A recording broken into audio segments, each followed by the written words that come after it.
Alright, hi, Dan here again from J-Tech, and today I'm going to show you how to change your oil. Alright, so the first thing you got to do is pop your hood, and really you're not doing too much under the hood. We're not doing inspections. If you're just changing the oil, you want to make sure you take your cap off for your oil. You want to make sure you remember what kind of oil you need to put in it. It's a big one. I like to set my cap right by the clips, that way you can't close the hood if you forget to put that on. That would be really bad. And the other thing you can do to help yourself out, help the oil drain a little bit quicker, is to just pull out the dipstick for the oil a little bit, just to let air flow in for when you're draining. Now the next thing we got to do is get underneath the car. Thankfully I have a lift, so I can do it standing up. I don't got to crawl around underneath. So I'm going to raise the car up and then I'll show you what it's like underneath. Alright, so now I've got the car up in the air, and I get underneath it. I'm looking around and I can see that my oil pan is here and my transmission pan is here. It's important to know the difference between the two so you don't drain your transmission fluid and not your oil, and you can just mess a lot of things up. The other thing I got to look for is I got to look around and find my oil filter, which is a screw-on, and it's right here. So I have to change that. And the other things I'm going to need is a ratchet, preferably, to pull the plug to let it drain. And I might need pliers to get that oil filter off, about a 50-50 chance. Alright, for the purpose of this video, I am going to just put the old oil back in because oil is expensive and I don't want to replace it. Alright.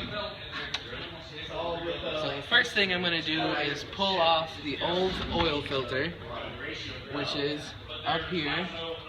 You got to get in here and unscrew it like this,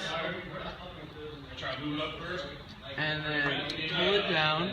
Make sure you got this old O-ring still on the top so that you don't end up having two. Sometimes it'll stay stuck up there and then your oil will leak. Not good. Alright, set that old filter aside, and I would let it drip if it was going to, but it's not.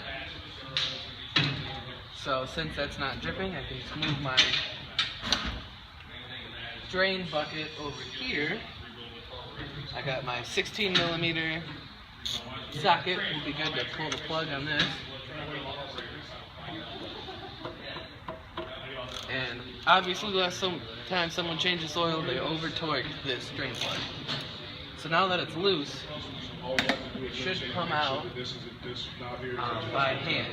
Now when you're unscrewing it, you want to make sure that you keep tension on it. You want to push in, just so it doesn't just start dripping all over your hand. It just makes a bigger mess.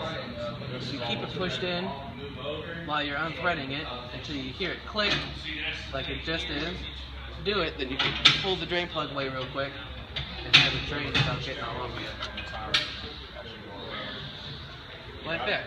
Now it's inevitable you're going to get some oil on it. So let this oil drain out.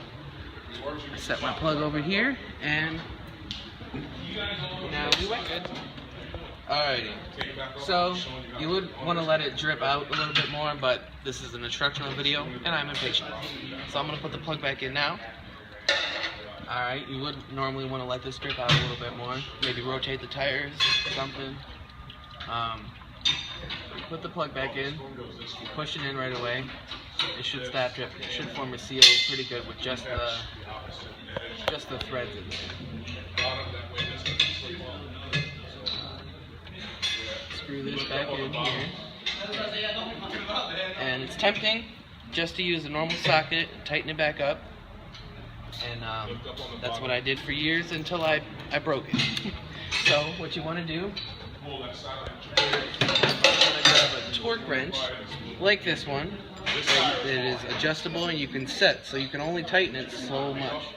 Now this car specifically has a 25-pound torque on it, so just set it real quick, get it tight so that I don't break anything, and I have the wrong side.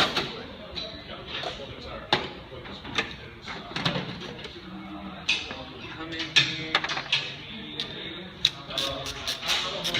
Get the right one. See how it is though? Put it on there, and you want to pull it until you feel this click. When it clicks, it means don't go any tighter. So we got that done. The next step is to put on the new oil filter. Now you're supposed to use new oil. You don't always do that. You just take a drop of oil on your finger and rub it around the seal here. Get it nice and lubricated.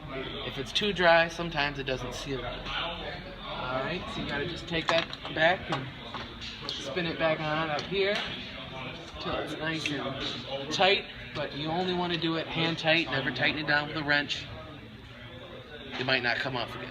It's just all bad. And I'm going to make sure you take a rag that I don't have with me right now because I didn't think about it.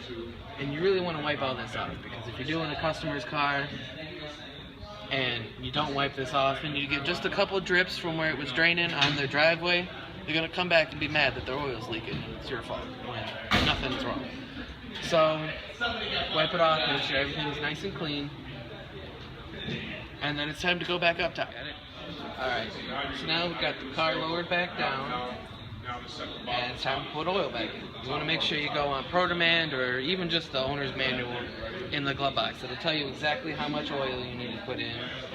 I believe this is 5.3 quarts. I'm not really sure. Like I said, we're just putting the oil from the pan back in.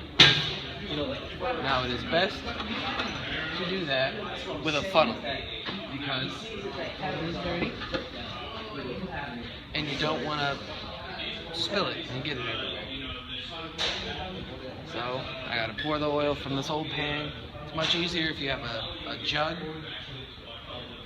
The oil jugs are a lot easier to control in this old pan. And hopefully you're not about to watch me mess up.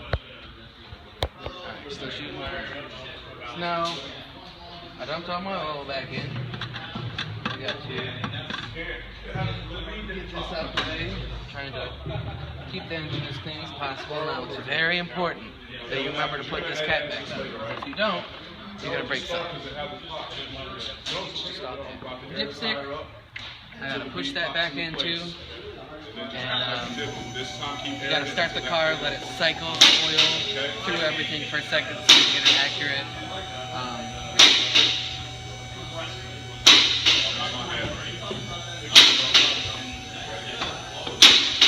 Are you still filming? Yeah.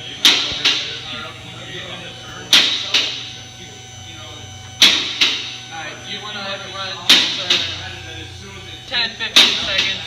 That's all you really need, just enough to move some oil. Alrighty, now that we've run the car, let the oil cycle through. Now you gotta check your oil level. This is important. If it's too low or too high, it can be pretty bad. So you pull the dipstick out, wipe it off, make sure it's nice and clean, and attempt to stick it back in the hole. No jokes implied. And pull it back out. Leave the oil stick pointing down to make sure that the oil doesn't run back up the stick and give you an inaccurate measurement. And this is right at the bottom of the full mark, but that's because we recycled the oil and a little bit stuck in the pan and doesn't all come out. But it is over the line. It is safe to drive. I would add another half quart, but your oil should be good as long as you went through your manual, put in the right amount, and put your dipstick back in. Car should be good to go.